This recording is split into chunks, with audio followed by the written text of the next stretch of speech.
Morning. Opening words are from the Reverend Ashley Horan, UUA Organizing Strategy Director. We say it again and again, even when the proof lies somewhere beyond the horizon, beyond our reach, beyond our imagination. This is our faith. Another world is possible. Not somewhere else, another world, another lifetime, but here and now, for us and for all. Another world is possible. There is no single path toward that world, no one strategy or approach that will restore balance, heal brokenness, soul wholeness, free creation. There are many routes toward liberation, toward freedom. But the abundance of options does not absolve us of the responsibility of acting. Another world is possible. The call, the duty of each moment in history is to discern. Another world is possible. Who are we, and what can we bring with humility, integrity, and faith? What is the context, and how can we address it with agility, resilience, and skill? What is the vision, and how can we realize it with accountability, relationship, and joy?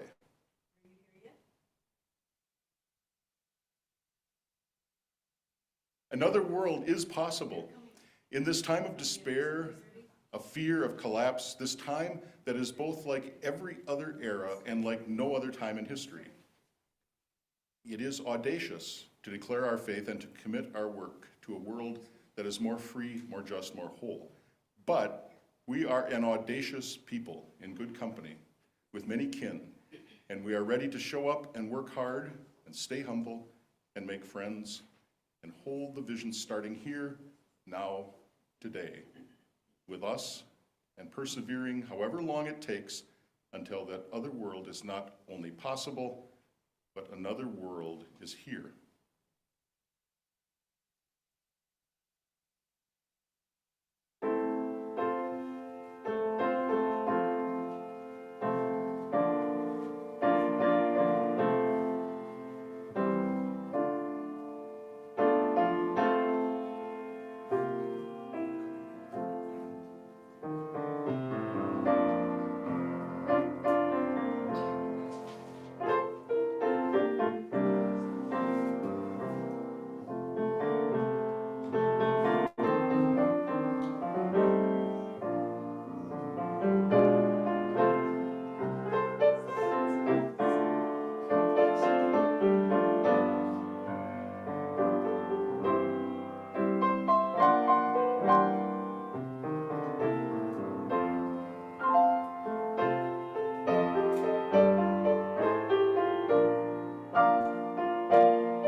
Good morning and welcome to Minnesota Valley UU Fellowship.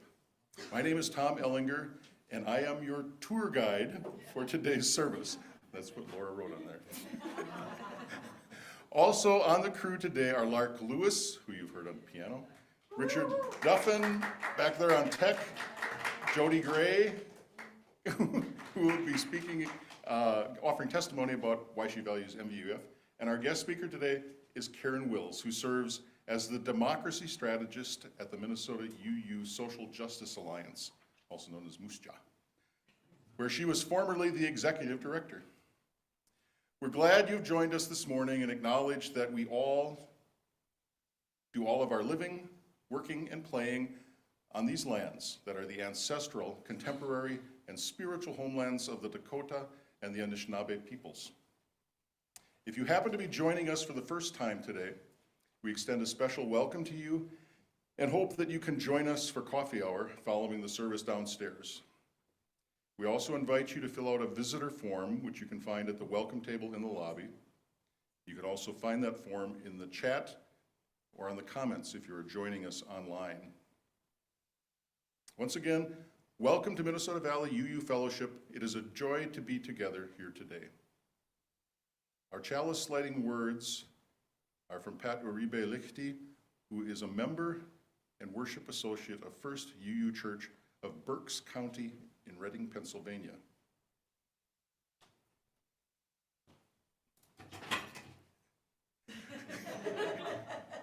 Please join me in reciting her words as we kindle our flame.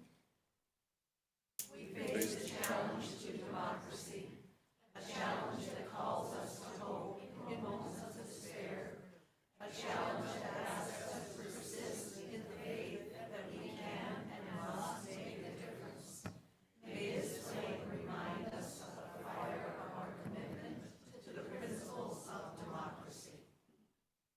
Now please join us singing our opening hymn this morning, number 1020 in the Teal hymnal, Woyaya.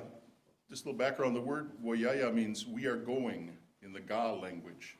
It's a Kwa language spoken by the Ga people in and around Accra, which is the capital of Ghana, and there are also Ga speakers in Togo, Benin, and Western Nigeria.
Each week, we set aside a few moments to lift up the joys and sorrows of our congregation. If you have something to share on Zoom, you can type it in the chat. Folks on YouTube can share in the comments. And in a moment, the ushers will come around with microphones for those of you here. First, a few updates on some of our members that Reverend Laura visited this past week. Candace Mahawald is home recovering from emotional stress-induced seizures. As such, she has some restrictions in place around driving until her recovery is more secure. We've set up an account on the Meal Train website to help with rides to church and other needs as they arise.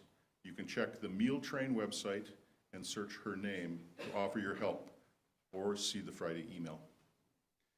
Mary Waters continues to recover at Aurora Transitional Care in Edina, working on building up her strength after a blood infection. Calls and cards of support would be welcome. Doug Moody had a quadruple bypass and heart valve replacement surgery on Thursday. He's recovering well at the hospital and appreciates all of your good thoughts. Who has anything else to share today?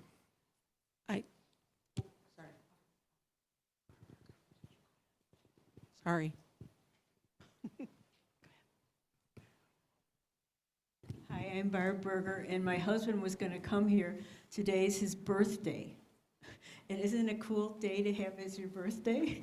And we're going to go out to dinner for tonight, and I'm so excited about that.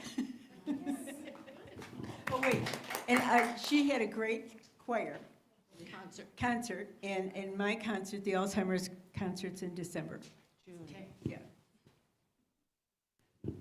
Continuing on the topic of birthdays, my baby boy turned 20 on Wednesday. Yes. It's a weird moment. I'm sure 21 will feel that way too, but 20 somehow feels like a turning point, and it's bizarre as a mom to be like, when did I get old enough to have a 20-year-old? So happy birthday, Gabe.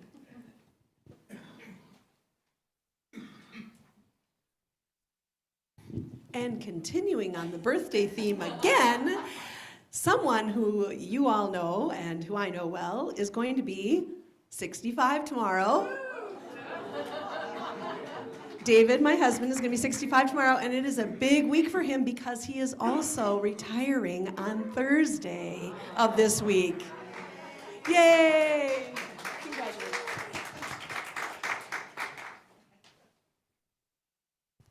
Hi, my name is Yamini. So my in-laws organize extended family vacation every year. This year we got to go to California and we had a great time there, and I visited California for the first time. And I'll be starting a new job in 2 weeks.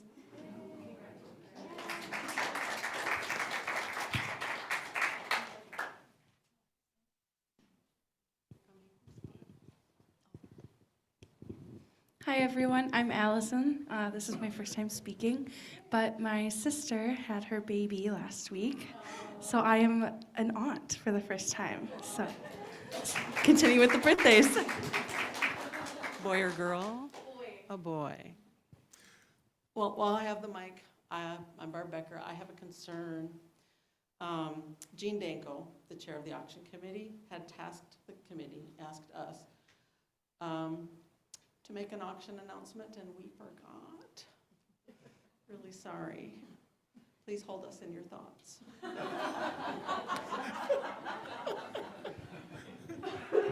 Yikes, that's right. I'm Mary Tuttle, and my concern is that everyone needs to know that the auction and Music Sunday are both on April 21st. Well, and I'm Karen Olson, also on the auction committee. I have a joy. We have already received a number of donations from outside businesses, and now we are asking members of MVUUF to figure out a donation that you can make. Hi, I'm Leslie Swenson. I happen to be a member of the auction committee. And I have a joy, and the joy is that we did not forget to make the donation forms, which I believe you got today, and we also have more outside by the fireplace. And if you can't think of what to put in the auction, why, we have many ideas for you. And any one of us, could the auction committee stand? Would be happy to take your donation form at any time. Thank you.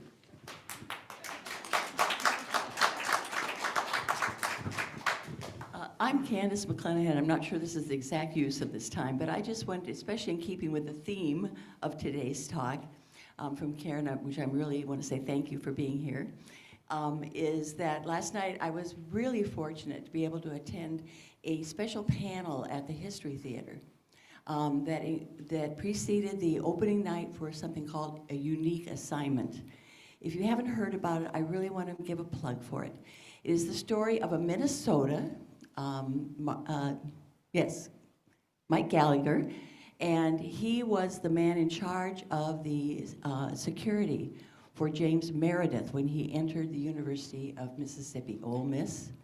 And 30,000, I'd forgotten this, 30,000 troops were deployed to that area to make sure that he could walk into a formerly segregated university.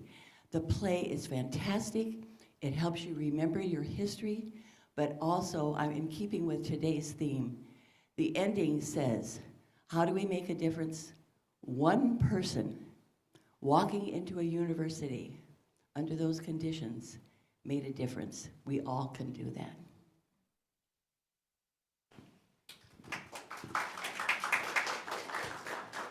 Oh, and by the way, Gallagher was one of the people on the panel, and the wife of James Meredith was there because he is now 91 years old and was unable to make the trip. But she spoke, and it was really phenomenal to hear her. Hi everyone, I'm Nikki. I just wanted to give a quick update for those who were here a couple weeks ago. I had mentioned that my mom had a stroke, so just wanted to name that she's almost fully recovered, and they sold their house in Arizona this week, and they bought a house in Lakeville, so by the end of the spring they should be back here with us, which is very exciting for me and my kids. So.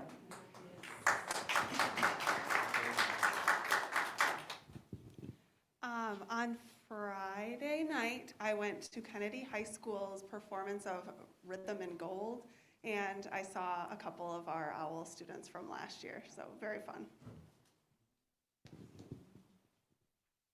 Richard, are there any comments from our people online? Okay. In that case, would you join us in our musical response?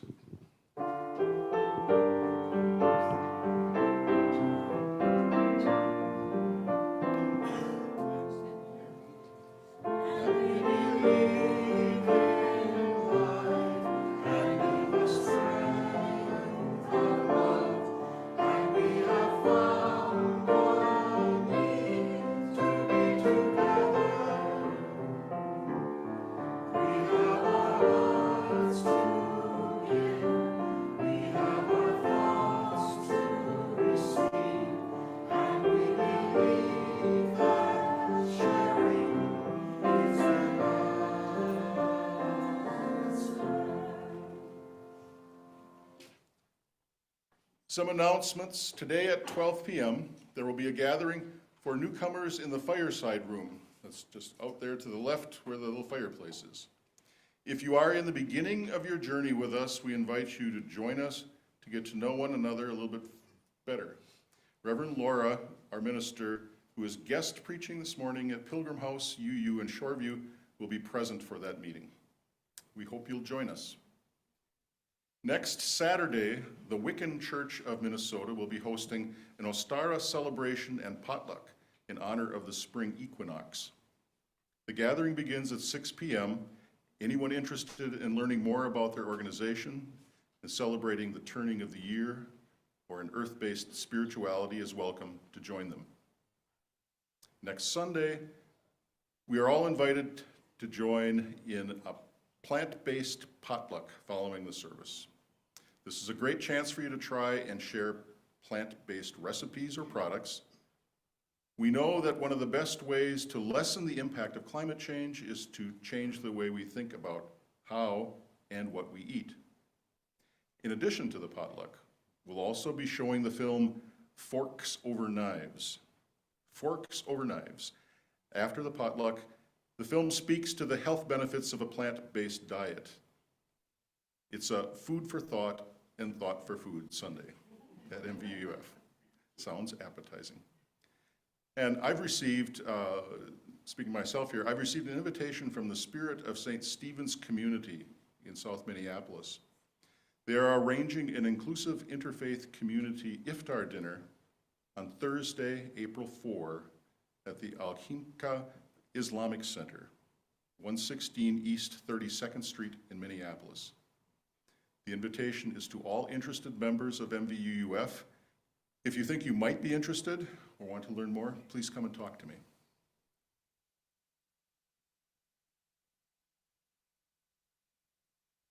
Today, we are entering into the third week of our annual pledge drive. Many thanks to those members who have made their pledges already, and thanks to those new members who have joined us in our journey as new members. Here to tell us a bit about why MVUUF is a valuable community to her is Jody Gray.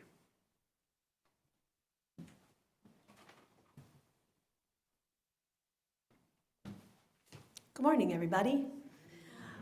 I serve this community as a member of the Board of Trustees, and I'm happy to be up here sharing with you why I give. First and foremost, if you happen to know me, you won't be surprised by this. I give because of the music programming at our fellowship. Being part of the music program and being here listening to music every Sunday feeds my soul.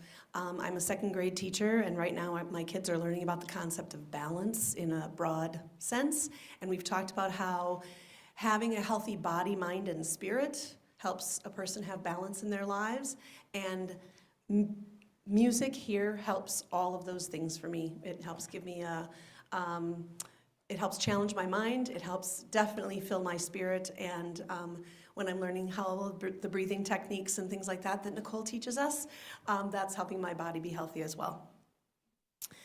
Another thing that is really important to me here at MVUUF, I almost said Hillcrest, it's my school. Another thing that's really important to me here is the RE program, and that is probably the main reason that my husband David and I sought out a religious home just before our son was born. And we wanted to have him have the experience of growing up in a religious community, but not being told what to believe or how to believe, but getting to discover that on his own. So we give to support our RE program here at MVUUF. Another reason I give is because of the amazing social action and racial justice work that is done here at our fellowship. It is good for me to learn about all the causes and organizations that MVUUF supports. I like knowing that we're part of the solution and that we're taking action to make changes. And I really enjoy the Sunday Sharing Partners because each time a new month comes around, I get to learn about an organization or revisit an organization that is doing good work right now. And I know that anything that I give in the basket on Sunday goes to help that a little bit, and that's really meaningful for me. Being a board member has opened my eyes and broadened my understanding of all the important things that our MVUUF is doing here and in the broader community. And I just would encourage you to serve on the board someday if that's something that you're interested in, because it really is an eye-opening experience. All of the things that we have a chance to talk about and discuss and make decisions about, it's really informative and has given me a clearer picture after being here for a number of years of all the things that I didn't realize are all the goings on that are important here. We are small, but we are mighty. Like many of you do, David and I give to other groups and support other causes, but this year and last year, we decided to dial that back a little bit so that we could give more here. Because many of the groups that we support are vitally important, but we're a little removed from them. We send our money in and we know that it's going to a good cause, but that's a little bit removed. But here, this cause, this group is our community. We interact with MVUUF every week and in a very personal, visible, and immediate way. So when we give here, we get to see our pledge helping sustain the things that we love and care about. We get to see our pledge helping our members and helping us.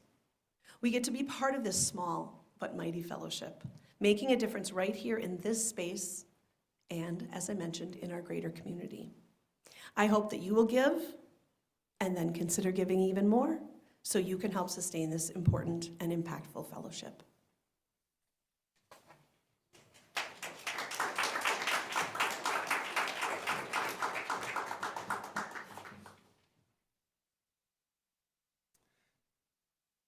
Our offering this month is being shared with Oasis for Youth, originally established by community members, including some people from here.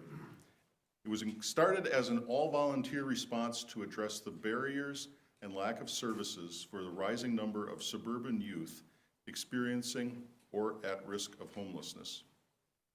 After organizational growth and with the support of Oak Grove Presbyterian Church, Oasis for Youth became a staff organization and opened its doors in July of 2010 as an innovative, entrepreneurial, and grassroots intervention. Working closely with schools in Bloomington, Richfield, and Edina, Oasis for Youth mobilized the volunteer and financial support of local community members, churches, and civic organizations to connect homeless and at-risk youth to services and support. To be noted, Oasis is currently hiring an operations coordinator and a school and community case manager. If you or someone you know has just retired or might be interested in either of these positions, please see their website for more information. Will the ushers please come forward with the baskets and take the offering?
That was beautiful. Thank you, Lark.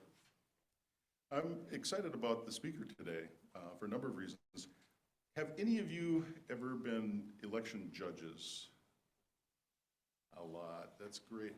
And since I've been doing that, I realize how important voting is for people. People get excited to come in and vote. And I'm also excited because Karen has worked here and been here and participated in this church for a long time. She just has a lot to offer. Karen's been engaged in community and political activism for decades. She previously served as executive director at the Minnesota UU Social Justice Alliance, known as Moose Jaw. Their work is to connect UUs and allied communities to shape a just and loving world. Currently, she serves Moose Jaw in the role of democracy strategist. Important thing these days. She joins us today to talk about how we can UU the vote in the coming election cycle. Please welcome Karen Wills.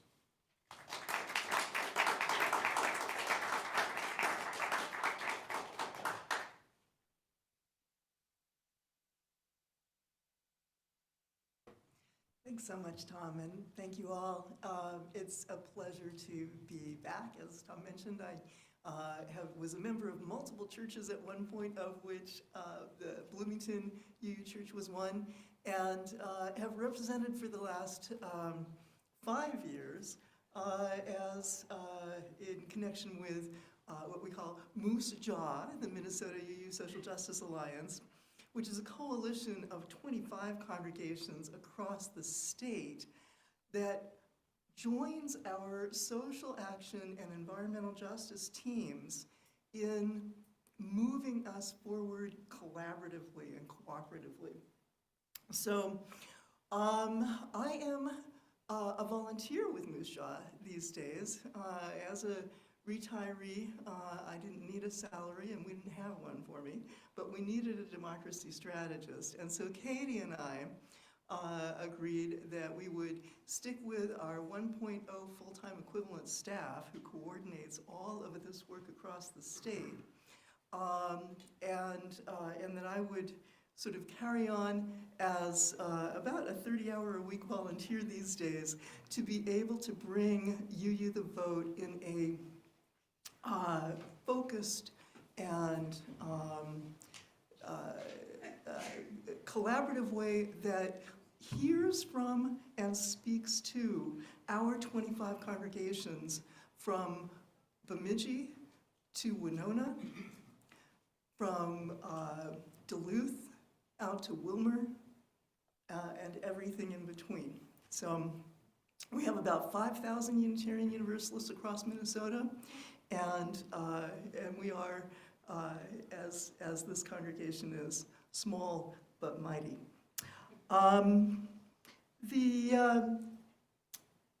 Brought some visuals to share just because sometimes that's an easier way to think about what we do. And for those of you who may be new to Moose Jaw, I just want to start by commenting a little bit about who we are and what we do.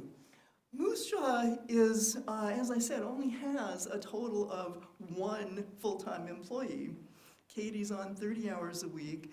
Leslie Mills, who is a Unitarian minister, community minister, works with us 10 hours a week. You might remember we had the funeral for Leslie's father here a few years back, and she is a wonderful addition who's doing a lot of pastoral care, particularly to those fellowships around greater Minnesota who don't have ministers. And then the third 10-hour-a-week employee is Dallas Rising, who's a member of my home congregation, First Universalist Church in Minneapolis. And Dallas just does a lot of the infrastructure and website and keeping us updated with administrative work for the organization. Moose Jaw is this coalition. If I can have that second slide back, Richard, thanks. There we go. Yeah, I'm terrible because I hop around a little bit. But so we are a coalition not only of Unitarians, but of Unitarians in alliance with community partners. That includes not only our congregations, but also UUA nationally. So we are the state action network for the state of Minnesota, and part of our job is to sort of translate and implement into Minnesotese the policies that the UUA national folks come up with. And I don't know if any of you might have been on the launch call for UUA, UU the Vote at a national level just the other night. But you might not have heard a lot of mention of Minnesota, right? There's a perception abroad in the land that Minnesota is a state that tends to lean in the direction of the values of compassion and empathy and community and equality and the recognition of inequality. And indeed, overall, the majority of Minnesotans, do tend to sort of lean that way a little bit more than is happening in some parts of the world. But what we don't get much recognition of at a national level is the fact that we also have in Minnesota a sizable part of our own legislature and a sizable part of our own communities that are buying into a narrative that immigrants and refugees coming to Minnesota are, and I quote, a poison in the blood of America. That they are, and I quote, vermin, animals, drug runners, murderers, rapists. That is the rhetoric that is currently bombarding our own Minnesota legislators, some of whom have come forward in resistance to the kind of xenophobia that those words represent, in resistance to the explicit statement by some politicians that if they are elected, they will recreate Manzanar, the concentration camps where Japanese people were concentrated, and that they will go after immigrants and recreate that kind of space. Now, we're hearing some of that kind of rhetoric as well about transgender people, about Black people, about women. So, this is the downer part, and I'll move on. But when we look at what is happening in the world, if we listen to what folks outside our own bubble might be saying, it's not pretty. And it's not aligned with UU values. If I can have that next slide, Richard, thanks. So UU the Vote is an example of how Unitarian Universalists do politics at church. Woo! Now let me remind you, we do sex at church, right? I mean, compared to that, like politics is, So we actually tackle the tough stuff at church, right? We're not avoiding it, we're not looking away. We're called to not look away and to not avoid it. We don't all agree about it. We don't agree on all the solutions. We don't even all agree on the problems, as many of you may know. We've butted heads right here within this congregation about exactly what the problems are and exactly how to solve them. So I'm not here to say this is exactly how to solve them, but what I am here to say is that we must not look away, sit on our hands, and do nothing. The philosophy behind UU the Vote is that voting in an inclusive, multiracial, multicultural, representative democracy is how we hire people who help us all decide how to share and invest in what we all need to thrive. So for example, the water, the earth, the air, homes, schools, parks, hospitals, roads, all that stuff that is the common good. And we also elect those people to help us decide how we're all going to get along, what's allowed. Can we choose what to do with our bodies? Can we choose to have children, not have children, and raise children in a thriving environment? Can we choose how we die? Can we choose how we represent or choose not to represent a gender? What's required, right? Do we need to pay some taxes to get stuff fixed or not? What's prohibited? Is it okay for us to have a state where the clinics and the policemen and the other folks in our state proactively go out and round up anybody who looks like they might be undocumented when that's a neighbor who's done no harm? So what's allowed, what's required, what's prohibited? That's what our legislature is working on. And also, how do we share stuff? How do we invest in our community of communities? And the UU principles, again, the next slide, Richard, is that carries forward. I won't expound on this. I think it's pretty obvious. Our fifth principle says that we respect the democratic process, that we decide on things together. We are not about totalitarianism or autocracy. We believe in the inherent worth of all beings. We believe in the interdependent web, that we live in community, that we need one another, that none of us can function alone. And we believe, and this church proudly affirmed, the eighth principle that's been proposed, liberation from racism and other oppressions. Have that next slide, Richard, thanks. So one of the things that makes people antsy when I come in talking about, like, let's do you the vote, yay, is it's like, oh, but I'm already doing so much, right? I am working with Beacon Affordable Housing. I am showing up for the food bank. I am talking to my legislators about climate change and trying to create a green sanctuary. I am, supporting the refugees from Afghanistan and Ukraine. I am showing up for undocumented immigrants. I'm carrying a banner at the Capitol for the ERA and reproductive justice, right?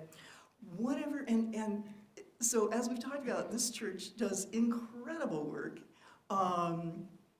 Sorry, church, fellowship, congregation, what you will. He does amazing work in all of those areas. And one of the things that I think we need to not do is to say, hey, all y'all, drop what you're doing and come do this, at least between now and November. Our philosophy at Moose Jaw is that is a wrong, losing approach. That does not work. People don't like that. They don't want to. And it also doesn't engage our friends and our community that we need to kind of bring with us. So what we're doing is a little bit different, and I think this is a little different from what some folks are doing nationally. What I'm asking is for every single committee, the knitters and the book club and the women's groups and the music people, and certainly all of the issue-focused people who are volunteering for food banks with Beacon Affordable Housing, working with the refugees, working with immigrants, working on climate change, whatever your thing is, that is the thing that you carry in your heart. My beloved RE person, I'm a RE person from way back. If you carry children in your heart, you've got it all covered. And what we're going to do with You the Vote is we are creating opportunities for every single committee in the entire congregation. And all y'all who are just hanging out because you're too busy to be on any committee, right? You're just at home trying to take care of your elders and your children and your job. To be able to have a way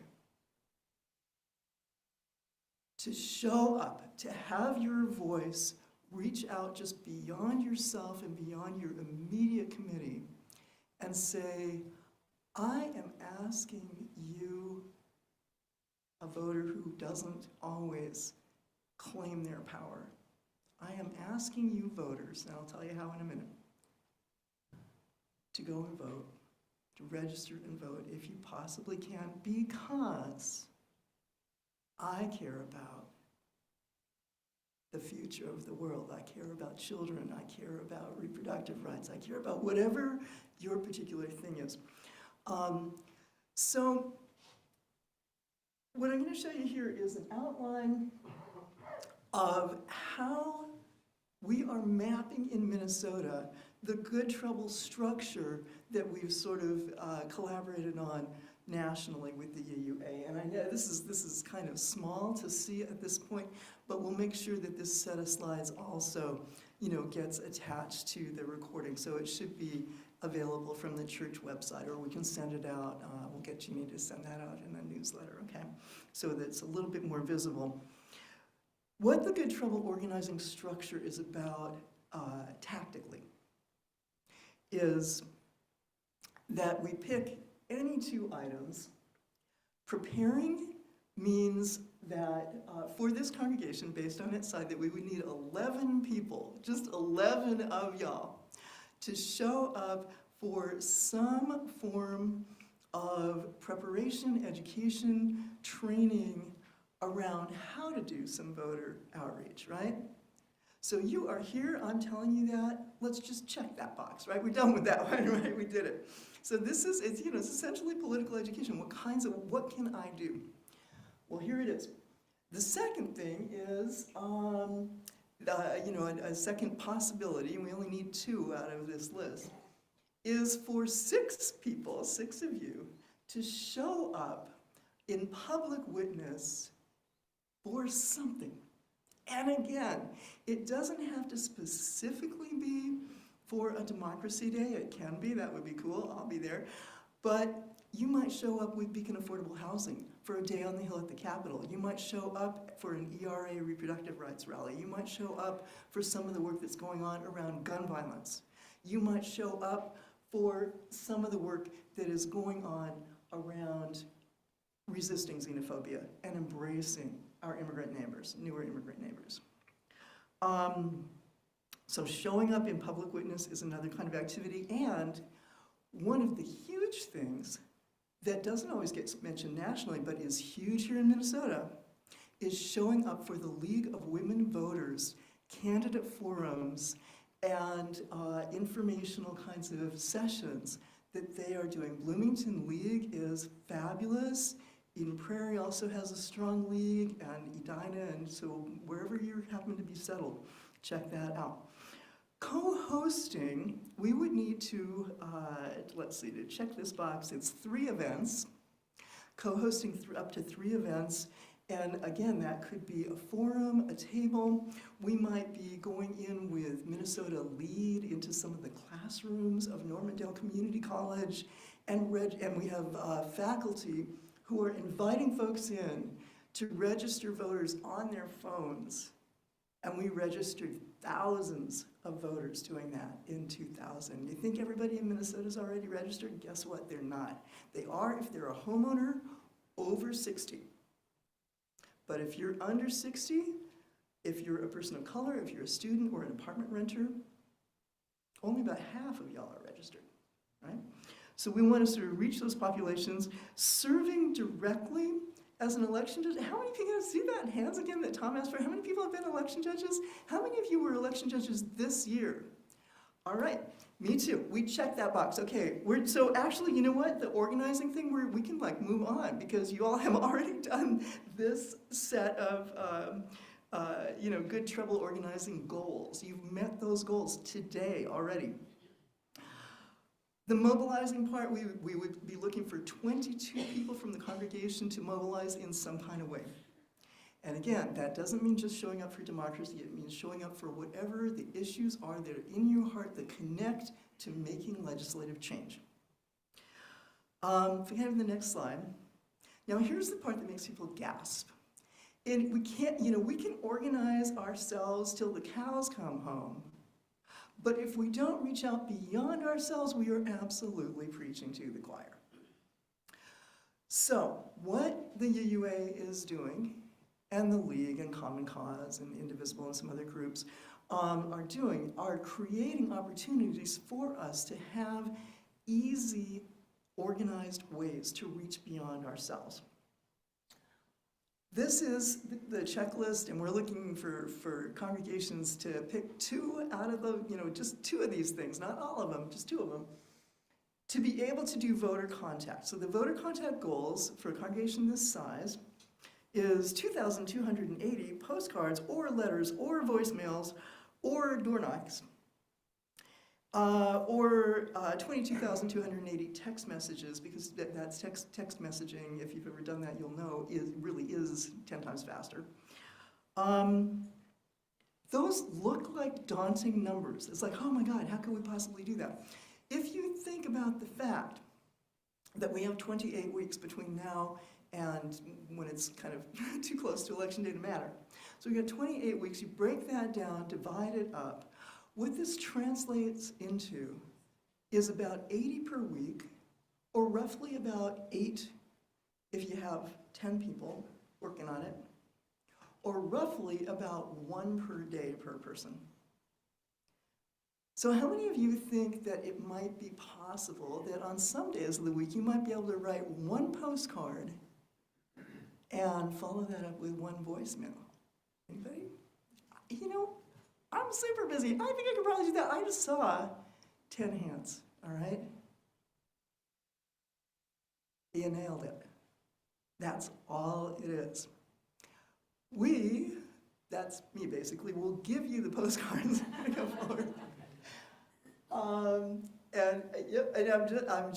watching the clock, and I go until I came to the next slide, Richard. Thank you. Okay, so this is an example of the kind of post. This is my postcard from 2022. I don't know if it's going to look exactly like this. We're tweaking it a little bit. But what we are sending out are postcards that make an explicit statement that this is a postcard coming from a group that believes in inclusive, multiracial, multicultural, gender-affirming and female-affirming democracy with a small d. So the postcards are not going to mess around. I'm going to make one that's kind of a little more, maybe Greater Minnesota friendly. This one worked well in the suburbs. And so, but we will have a nonpartisan postcard. What we do not do and cannot do, and please do not do this, we do not talk about candidates, we do not talk about parties. We don't care about candidates or parties. We have people who are from the Socialist Workers' Party, all the way to people who just love the Center for the American Experiment. As part of our congregations, fine, that's cool, right? We don't have to think alike to love alike. But we are contacting people, and these postcards will be sent. Let me see if not go far away yet. So these postcards will be sent to a list that I'm creating from the voter database of younger apartment renters in rapidly changing, rapidly diversifying Minnesota communities, and particularly the counties. So we're looking at, Anoka, Dakota County, sort of the near ring suburbs, and then around Rochester, around St. Cloud, around Duluth. Because those are the folks who do not typically get to the polls. And our goal is to create a democracy in which when we all vote, we all win. Finally, last slide here. We are working together in Moose Jaw this year with a legislative agenda, more explicitly than we have in the past. Many of you have seen emails from me already about this. And again, you don't have to be on board with every single thing. We're transparent about what we're working on. And we are looking at the North Star Act. It's a QR code that you'll see to contact legislators with a letter supporting the North Star Act, gun safety, the ERA, housing, affordable housing, and the end-of-life options bill. So again, these slides and the contacts will be there. I'm running late, sorry. And I did see one, do we have time for a couple of questions? Yeah, so I did see a question, yeah. How do people who are interested in running for office get plugged in with the community platform? Call me. I have run campaigns, and I would be happy to talk to you about kind of what you have to do to run for office. Yeah, that's a brilliant and wonderful thing. There are simple, easy to access, and free resources about that, and I'd be happy to talk to anybody about that. So, yeah. Other questions? And yeah. I do not yet. The postcards, what we're going to do with the postcards is we're setting it, it's one of the things I'm tweaking, we're setting it up so that there will be, the postcard will be mostly in English with a QR code that can, in a phrase saying, you know, si quieres esta información en español, you know, something like that, where you can sort of click through, and a website link where you can click through to get that information in Spanish. We're unusual in Minnesota that our Secretary of State has created a website in which we have voter information about, you know, how to register, how to vote, not who to vote for, but the process is there in, I believe it's now 12 different languages, which is phenomenal. That doesn't happen everywhere. So we already have this kind of inclusive zeitgeist that we can link into. There's no way to put all that on a postcard, but we can put the link there. We can put a QR code there. With anybody with a QR code is a thing where you can take a snapshot of it with your smartphone, and it links you into a website that has information in multiple languages. So I think we have time for maybe one more question if there is one, but then we want to make sure that y'all get home for lunch. I also am, you know, obviously love to talk and love to talk about this stuff. And so I'll be hanging out, you know, after the service and drinking up the coffee and just happy to chat with, you know, whoever would like to know more. I also, by the way, have postcards with me that you can send to your legislatures in support of the North Star Act, and happy to tell you more about that as well. So, thank you.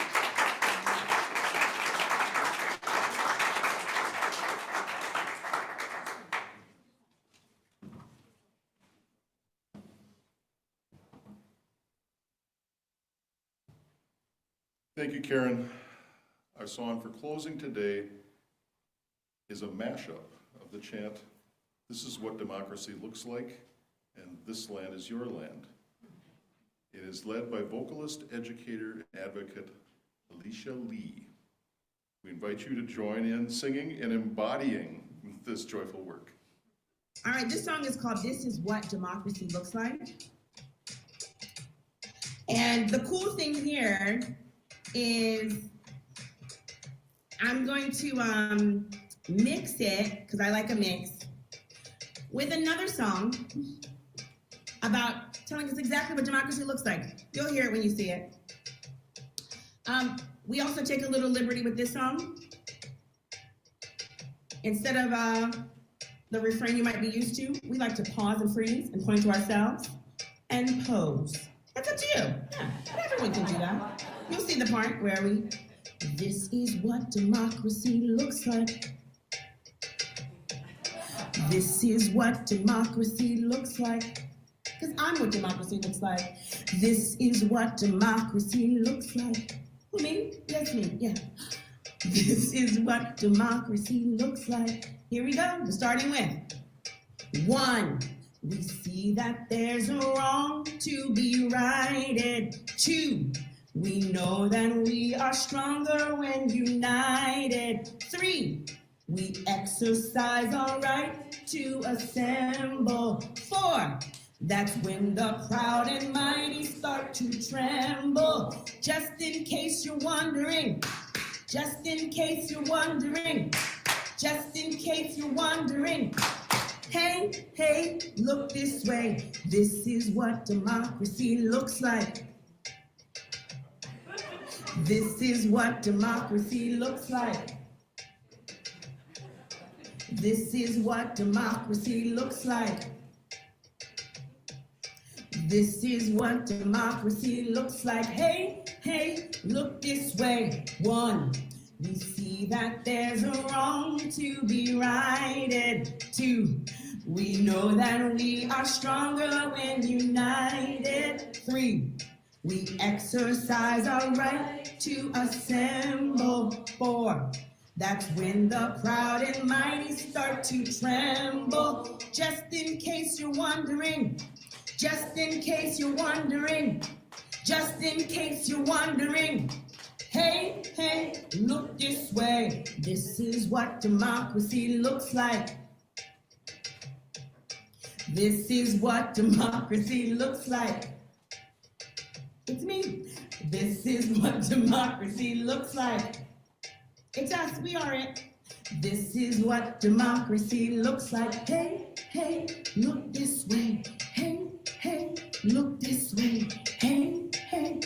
This land is your land. This land is my land. From California to the New York Island. From the Redwood Forest to the Gulf Stream waters. Yeah, this land was made for you and me.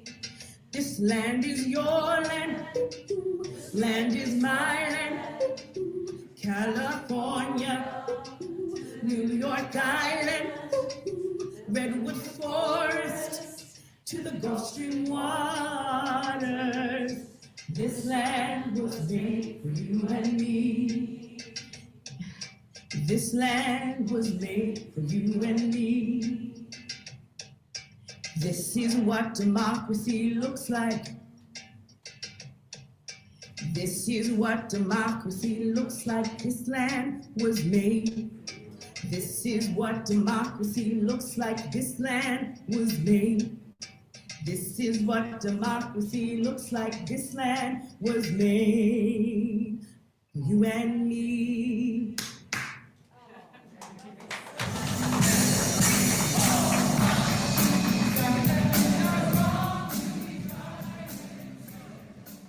Now extinguish the chalice. Please join in these words.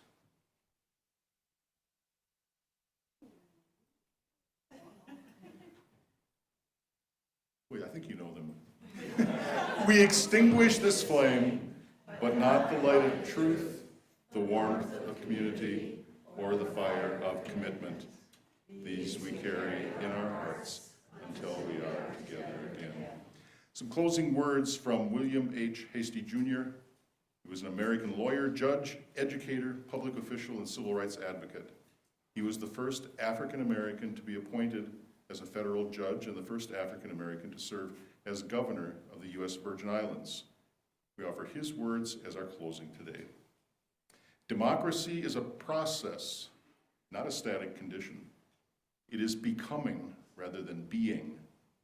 It can easily be lost, but never is fully won.